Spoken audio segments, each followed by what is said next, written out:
Kannada cinema ఇండస్ట్రీలో తన కెరీర్ని మొదలుపెట్టిన యష్ కేజీఎఫ్ సినిమాతో ఒక్కసారిగా పెను సంచలనాలను క్రియేట్ చేశాడు.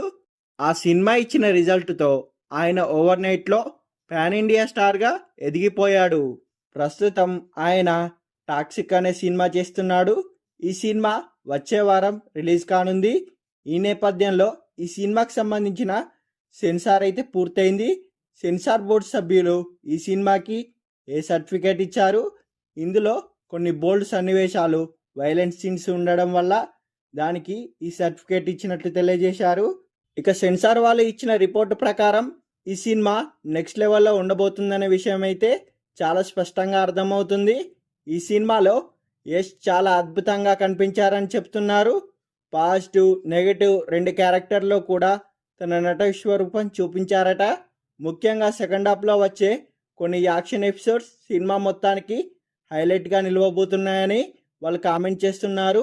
అలాగే క్లైమాక్స్లో వచ్చే ట్విస్ట్ కూడా ఈ సినిమాకి అద్భుతంగా ఉండబోతుందని బోర్డు మెంబర్స్ చెప్తున్నారు. మరి వాళ్ళు చెప్తున్న దాన్ని బట్టి చూస్తే మరో సక్సెస్ని తన ఖాతాలో వేసుకున్నట్టుగానే తెలుస్తుంది. మొత్తానికైతే ఈ మూవీ యొక్క డైరెక్టర్ గీతూ మోహన్ దాస్ ఈ సినిమాని చాలా అద్భుతంగా తెరకెక్కించిందనే విషయం అయితే చాలా స్పష్టంగా తెలుస్తుంది. ఇక ఏది ఏమైనా కూడా యష్ ఈ సినిమాతో మరోసారి పెను ప్రభంజనాన్ని క్రియేట్ చేస్తూ ఇండియా వైడ్గా మరోసారి తన పేరు మారుమ్రోగిపోయేలా చేయబోతున్నాడు అంటూ సెన్సార్ బోర్డు వాళ్ళు చెబుతున్నారు.